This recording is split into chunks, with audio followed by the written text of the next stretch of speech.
Hello everyone, I am John Bjorling, Associate Narrative Director on Star Wars Outlaws, and I'm here to break down the lore, references, and any other Star Wars details you may have missed in our latest gameplay walkthrough. Hey, new record! Kay is a fan of arcade games and has been playing this Raven 6 space shooter for years. You can find it and other games scattered throughout the galaxy. Kay grew up around cantinas and learned from an early age that they're both places to lie low and to find new opportunities. As Kay travels throughout the galaxy, it's always a good idea to head to the local cantina when looking for intel or work. Kowakian monka lizards can be found everywhere in the Outer Rim, and they're used as pets, thieves, and even food. But few are as privileged as Salacious B. Crumb in Jabba's palace.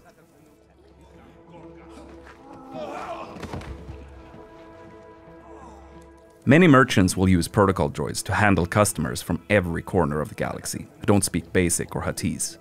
Kay can bypass the droids since she's fluent in Huttese, and she can use this to talk her way out of, or directly into, some tense situations.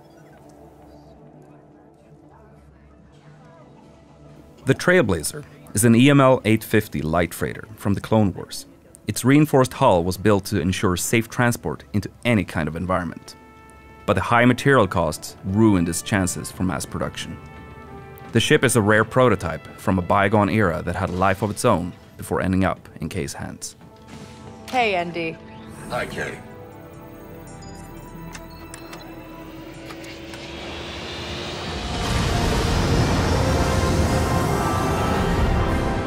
Akiva space.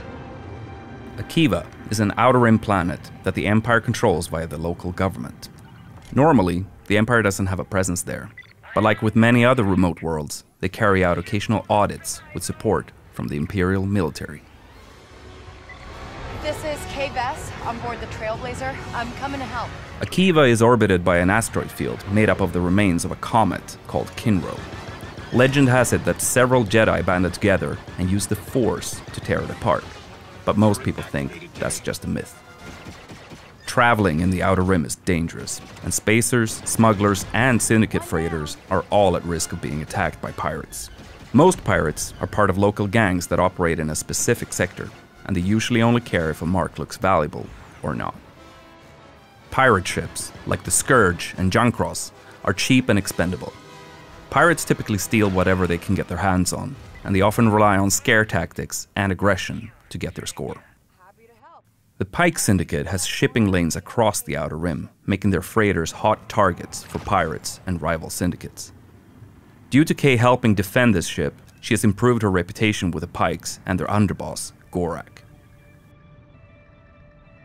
Spooling up the hyperdrive. Growing up in the workers' district of Cantabite, Kay always dreamed of being able to get off-world and travel the galaxy.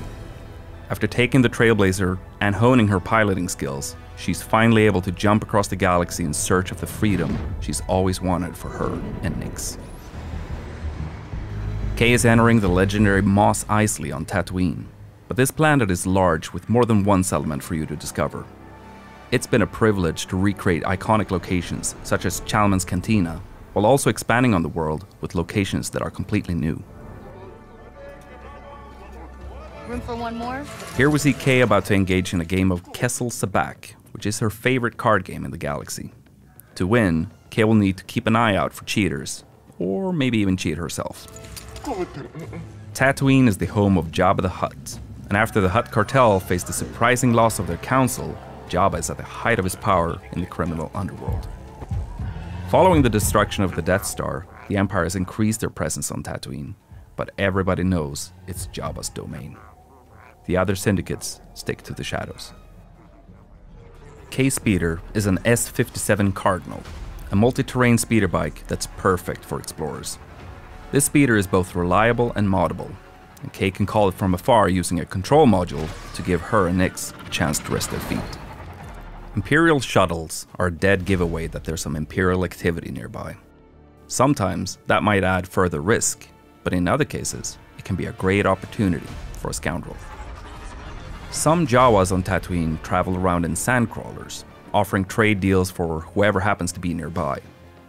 The sandcrawlers were originally built for mining operations, but were co-opted by the Jawas as a way to hold and transport salvage.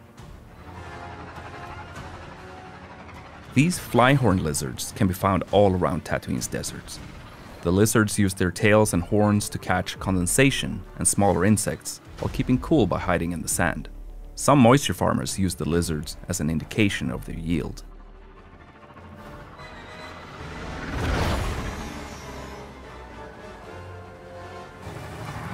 The huts are present outside the main cities too, and have established compounds all over Tatooine. Depending on your reputation level, you can walk right in or be turned away from Syndicate territory. So your interactions with these locations and the syndicates within will change throughout the game. Busy place. Kay and Nix have been thieving together for years, and their incredibly close bond means that they are able to support each other in any situation. Nix, attack.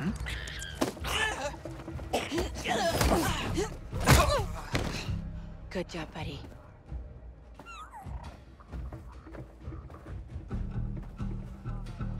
Nix, do you sense anyone close?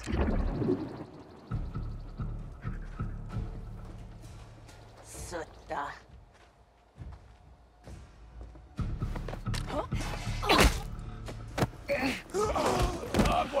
Kay is using a well-worn VM-19 heavy blaster with a unique ability to switch modules. Here, we see Kay use the stun mode to take out this guard instantly and quietly. Easy.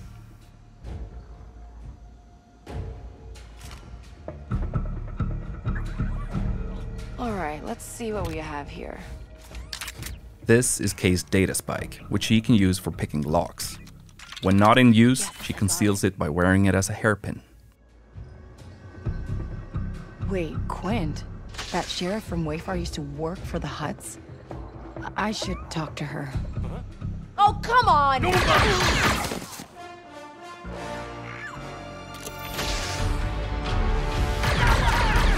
These enforcer droids are widely used by syndicates as cheap and expendable firepower. They are very dangerous, but Kay can use her blaster's ion module to disrupt them, as we see here.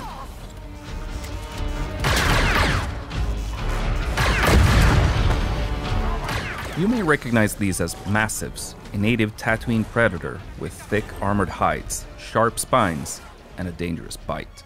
They were first domesticated by the Tusken, but even the Hutt cartel beastmasters used them to guard their territory.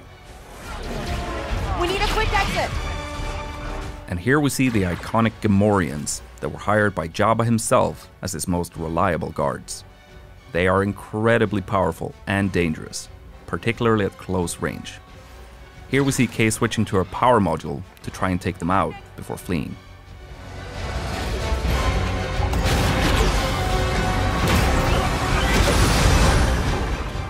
Tatooine will feature its iconic twin suns, and you'll be able to witness some beautiful sunrises and sunsets on your journey across the desert planet. There we are. Next to the sheriff's office, we see some banthas, which are typically domesticated herd animals used for their milk, meat, leather, and transport. Banthas are omnivores and can sustain energy without food or water for long stretches of time. We see Kay arriving at Wayfar Station, where moisture farmers come to sell water, socialize, and buy equipment. Tatooine is known to be filled with outlaws preying on these farmers, which is why we see a stacked bounty board on the wall to the sheriff's office. Eagle-eyed viewers may even spot Kay's picture on the board. You again. Sheriff Quint is a Weequay and former pirate who had a lot of success due to her gunslinger skills. She eventually turned away from her old lifestyle and towards the law, using her skills to help the people of Wayfar. Quint is one of the experts in our game, so Kay can agree to help her out, and in exchange, Quint will help Kay develop her skills with the blaster. You want to die first? Fine by me. This is another look at Toshara, the new Savannah moon created in collaboration between Massive Entertainment and Lucasfilm Games. The strong winds on the moon wear down the naturally occurring amberine. This can create ramps for Kay and Nix to take advantage of on the speeder.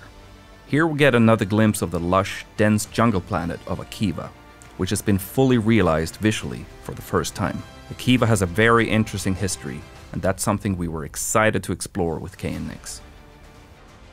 Kay grew up brawling in cantinas and sneaking around as a thief, so she can hold her own in combat. We even see her take down a death trooper with an electroshock prod. And here, we see a range of alien species being brought together by Sabak. This includes a Galushan, a Zabrak, and Trandoshan. You'll encounter a range of different species scattered across the Outer Rim.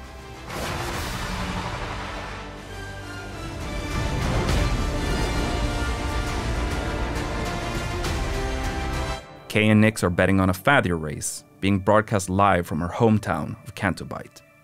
Nix loves following the race on the holoprojector.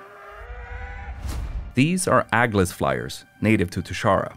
They have a habit of stealing anything they can get their hands on, hoarding the items in remote nests. The Tusharans use wind fishing nets to capture them for their meat. In addition to Kay's blaster, she'll learn to use some other weapons when she needs some additional firepower, such as this Imperial Z6 rotary blaster cannon.